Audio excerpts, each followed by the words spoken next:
Բարև ձեզ, եթերում օրվա ամփոփումն է, ձեզ հետ է Արփինե Նավասարդյանը, 19:00 դրությամբ առանձնացրել ենք հետևյալ լուրերը։ Մահացել է Հայաստանի Հանրապետության Գիտությունների ազգային ակադեմիայի նախկին նախագահ, ԵՊՀ նախկին ռեկտոր, Հայաստանի Հանրապետության Գիտությունների ազգային ակադեմիայի ակադեմիկոս Ռադիկ Մարտիրոսյանը։ Նա կյանքից հեռացել է 89 տարեկանում։ Ռադիկ Մարտիրոսյանը ծնվել է 1936 թվականի մայիսի 1-ին Արցախի Մարտակերտի շրջանի Մատաղիս գյուղում։ 1993-ից 2006 թվականներին եղել է ԵՊՀ ռեկտոր, 2006-ից 2021 թվականներին ղեկավարել է Գիտությունների ազգային ակադեմիան։ Օրագիր նյուզը ցավակցում է Ռադիկ Մարտիրոսյանի ընտանիքի անդամներին ու հարազատներին։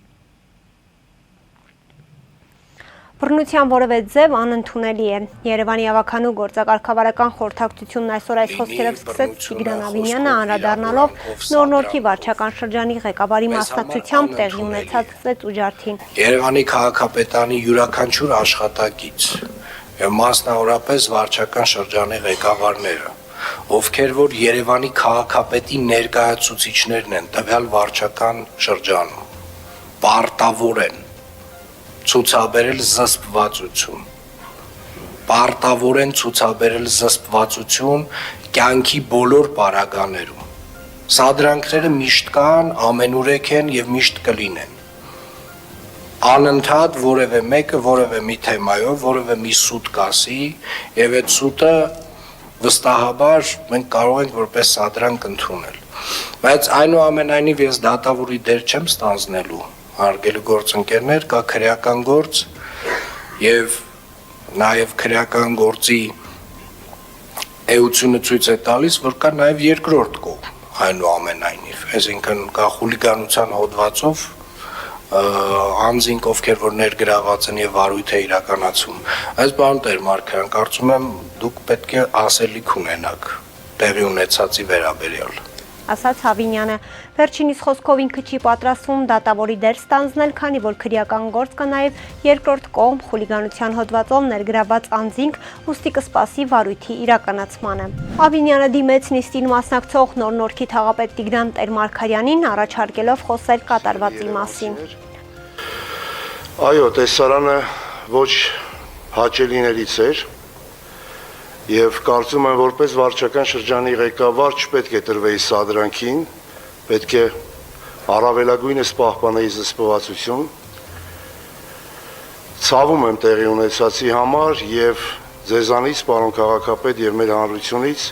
եւս մեկ անգամ հայցում եմ ներողամտություն եւ ասաց Տեր-Մարգարյանն ու հավելեց, որ կատարվածից հետո բազմաթիվ եզրահանգումներ է արել իր համար։ Ի պատասխան Ավինյանը շեշտեց, որ իրենց թիմում վարքականոնի պահպանումը կարևոր է եւ շատերը տիկտոկյան հիթ դառնալու մոլուցքով առաջիկայում էլ ավելի մեծ եռանդով փորձելու են սադրանքներ իրականացնել։ Մեր որևէ մկան ավելի շարժում չպետք է անի ու մկան ասելով նկատի չունեմ բիլակներ, նկատի ունեմ ունքը։ Մեր որևէ արձագանք չի կարող լինել չզսպված, հայտարարեց Ավինյանը, հավելելով, որ կատարվածը սադրանք էր, սակայն դա եղածը չի արդարացնում։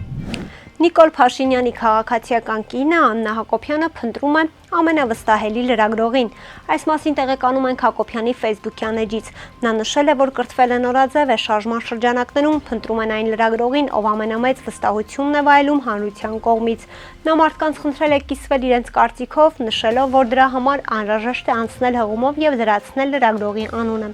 Պետք է պարզապես անցնեք հղումով եւ նշեք այն լրագրողի անունն, ով ձեր կարծիքով ամենավստահելին է իր գործում եւ ում հաղորդած տեղեկատվությունը համարում եք ամենից ճշգրիտն, արդարն ու ազնիվը։ Հարցումը ձեզնից կխլի ընդամենը 1 րոպե, բայց կօգնի մեզ գտնել արժանավորին, նշել է Փաշինյանի քաղաքացիական կինը, շնորհակալությունը հայտնելով հարցման մասնակցած քաղաքացիներին։ Նաև կարող եմ ասել, որ վստահ եմ, որ եթե ընտրությունները նույնիսկ այսօր փակ լինեն, ելի քաղաքացիական պայմանագիրը հաղթելու է այդ ընտրությունները հանրապետության։ Հաջան։ Ես վստահ եմ, որ այո 50+1%-ով, իսկ 2026 թվականին մոտ կարող է նույնիսկ ավելի շատ տոկոսով։ Խորհրդարանական ճեպազրույցների ժամանակ հայտարարել է Ալեն Սիմոնյանը, պնդելով, որ Նիկոլ Փաշինյանը մեծ աջակցություն ունի։ Անդրադառնալով Փաշինյանին անվստահություն հայտնելու արթուն ենք քաղաքացիական նախաձեռնությանը եւ այդ նպատակով ՔՊԱ-կան падգամավորներից ստորագրություններ ստանալու հնարավորությանը, Ալեն Սիմոնյանը նշեց, թե արդեն 7 տարի է ՔՊ-ից մարդ են ման գալիս, հիմա էլ շարունակում են, բայց այդպես էլ չեն գտնի։ Նշենք, որ Փաշինյանին անվստահություն հայտնելու հարցով օրեր առաջ падգամավորներին նամակներ են փոխանցել Արթունենք շարժման անդամներ Նարեկ Մալյանն ու Էդգար Ղազարյանը։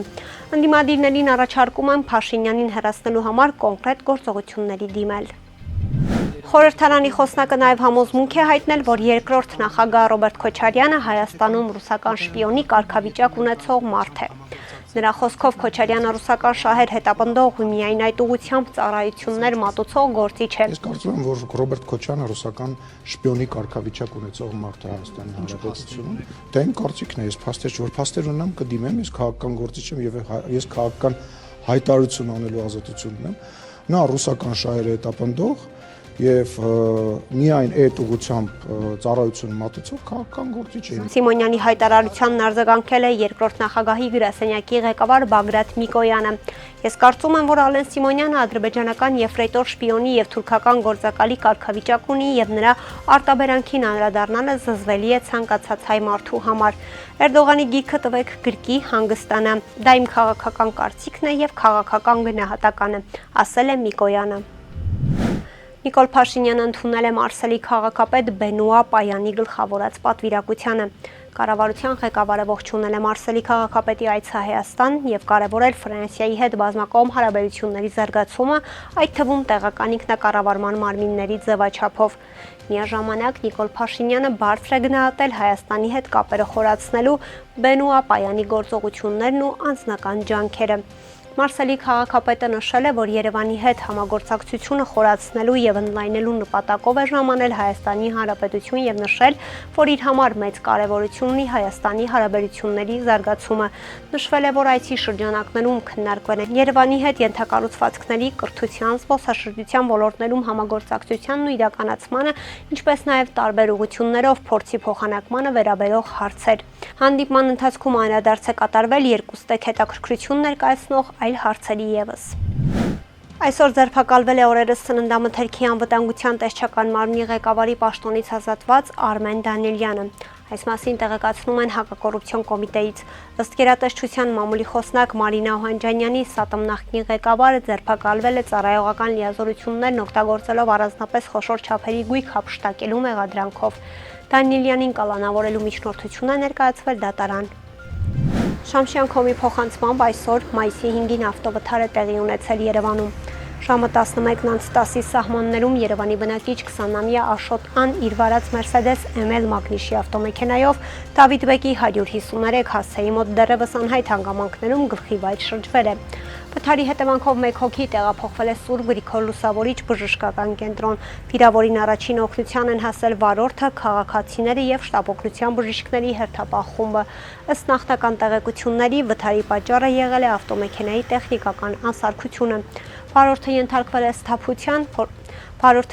է սթափության փորձաքննության, եղել է սթափ։ Վթարի փաստով քննչական բաժնում նախաձեռնվել է քրեական վարույթ, որտեղ էլ պարզվում է վիրավորի ինքնությունը։ Այսօր մայիսի 5-ին ավտովթար է տեղի ունեցել Երևանում։ Ժամը 12:20-ի սահմաններում Սարալանջի փողոցում բախվել են Երևանի բնակիչներ 24-ամյա Սամվել Օրդուխանյանի վարած BMW Մագնիշի եւ 33-ամյա Մհեր Սարգսյանի վարած BMW X3 Մագնիշի ավտոմեքենաները։ Ինչպես դեպքի վայրից հայտնում է ֆոտոլրագրող Գագիկ Շամշյանը, Թարի հետևանքով BMW-ներից մեկը դուրս է եկել երթևեկելի գոտուց, բախվել ճանապարհին տեղադրված երկաթե պարսպին եւ հայտնվել երթևեկելի գոտուց դուրս։ Ըստ նախնական տեղեկությունների բարեբախտաբար դժվարներ չկան, ու միշտ դեպքի վայր կժամանեին բարեկային ծառայության Երևան քաղաքի գնդի բարեկները ճանապարհի երթևեկելի գոտում հայտնված BMW-ի վրա փորձում էին համարանիշները հանեն, սակայն դա նրանց չհաջողվեց։ Թե ինչի համար էին ուզում համարանիշները հանել, հավանաբար դա միայն իրենք գիտեն։ Վթարի հետևանքով ըստ նախնական տեղեկությունների բարեբախտաբար տուժածներ չկան։ Վարորդները ենթարկվել են սթափության փորձաքննության, եղել են սթափ։ Ըստ նախնական տեղեկությունների վթարի պատճառը եղել է Օրդուխանյանի վարած BMW-ում առաջացած անսարքությունը, ինչի հետևանքով վարորդը չի կարողացել կառավարել, դուրս է եկել հանդիպակաց երթևեկելի գոտի, բախվել BMW X3-ին, ապա առաջ ընթացել, բախվել ճանապարհի եզրին տեղադրված երկաթե թիթեղին, կոտրել այն եւ մասամբ հայտնվել փոսում։ Վթարի փաստով բարեկային ծառայության խորհրդային Երևան քաղաքի գնդի երկրորդ գումարտակում փաստաթղթեր են ձևակերպվում։ Կհանդիպենք վաղը, առողջ եղեք։